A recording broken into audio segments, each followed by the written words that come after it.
The Indianapolis Colts didn't win the Super Bowl in 2012. As a matter of fact, they didn't even win a playoff game.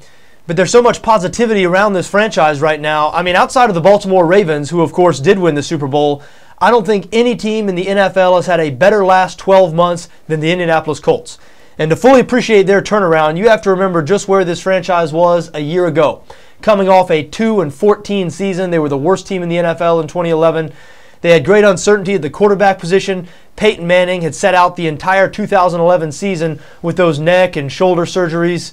They had just fired their head coach, Jim Caldwell. I mean, the franchise was really in disarray. And you look at where they are now, coming off an 11-win season. They were 11-5 in 2012, qualified for the playoffs. And more than wins and losses, the Colts were a great story last year. A welcome break from the negative off-the-field stories, the depressing concussion and player safety stories that really dominated much of the NFL conversation in 2012. The Colts were the right kind of story, the story you like to hear about in sports, really inspirational. Chuck Pagano, their first-year head coach, was diagnosed with leukemia in September, had to step away from coaching, obviously, and the team really rallied around him. They created the phrase Chuck Strong and used that as their team motto. And as we said, an 11-5 season, they had a great year. Pagano was able to return to the sidelines in Week 17. It was really a triumphant type of thing. If you watch that game, they hosted the Houston Texans, their division rival, and even though the Colts did not need the game to make the playoffs, they left everything on the field. They beat the Texans. It was a raucous atmosphere, sort of a college-type atmosphere. Emotional post-game speech from Chuck Pagano really put the icing on what was a great season for the Indianapolis Colts. Now, they did lose to Baltimore, the eventual Super Bowl champs, in the wild card round of the playoffs.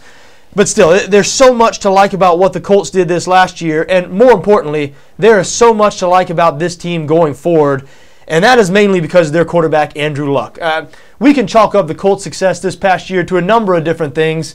Bruce Arians, who stepped in for Chuck Pagano as interim coach, Arians was their offensive coordinator. He ended up winning NFL Coach of the Year and deserved the honor not only for the way he coached the Colts, obviously, taking them from a 2-14 record to 11-5, but he really handled the situation with such class.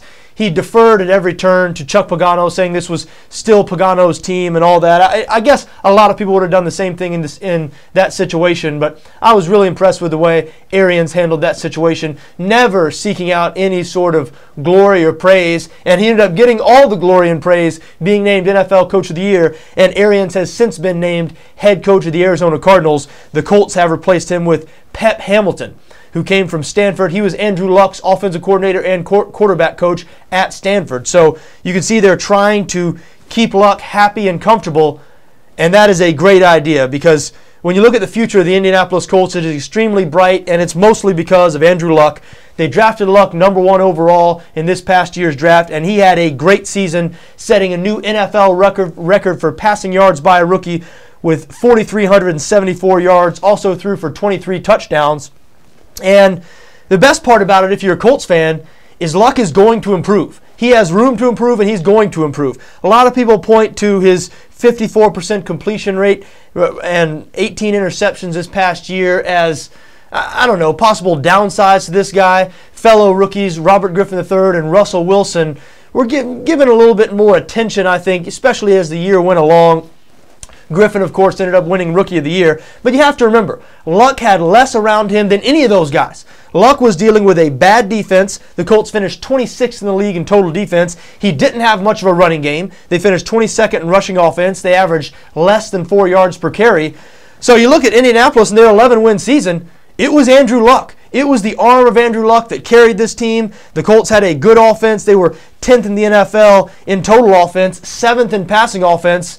I mean, Andrew Luck was the engine that drove this team, and as we said, he's only going to get better. And now with Pep Hamilton as his offensive coordinator, they should go more to a West Coast type scheme, less downfield passing, which Bruce Arians loved. That means Luck's yards per completion will probably go down a little bit, but you think his completion percentage will probably go up from the 54% that it was last year. So I think the Colts on offense are in great hands for the next decade or more. Now, defense is a little bit of a different story. They need to fix their defense. As we said, 26th in the NFL in total defense last year. They were terrible against the run, 29th against the run. I mean, it's hard to win in the NFL when you can't stop the run and you can't run the ball yourself. And as we said, the Colts average less than 4 yards per carry. Now, we would expect the Colts defense to get better because Chuck Pagano, their coach, is a defensive guy. This is a guy who has spent his career in the NFL coaching defense. Last year was their first year. Pagano transitioned them from a 4-3 defense, which they had been for years and years, to a primarily 3-4 defense, and expect them to sort of change over personnel to more fit that 3-4 scheme. The first thing they're going to do, they've already just announced a few days ago, they are moving on from Dwight Freeney, longtime defensive end, the franchise's career leader in sacks. Freeney with 107.5 sacks in his 11-year career. Over the last 11 years, Dwight Freeney has forced more fumbles than any defensive player in the NFL, so a future Hall of Famer for sure. Colts owner Jim Irsay has already said that Freeney will be named to the Indianapolis Colts Ring of Honor when he does retire. However, they're not going to keep Dwight Freeney around next year, primarily because he's a 4-3 defensive end, and an undersized 4-3 defensive end at that. And as we said, the Colts are switching to a 3-4 scheme. So Freeney played some as a 3-4 outside linebacker this year, but really his natural position is a 4-3 defensive end pass rusher. You don't want to get him into coverage situations and different things that might be asked of a 3-4 outside linebacker. So he's probably not a good fit for the Colts defense going forward, so they are moving on from him.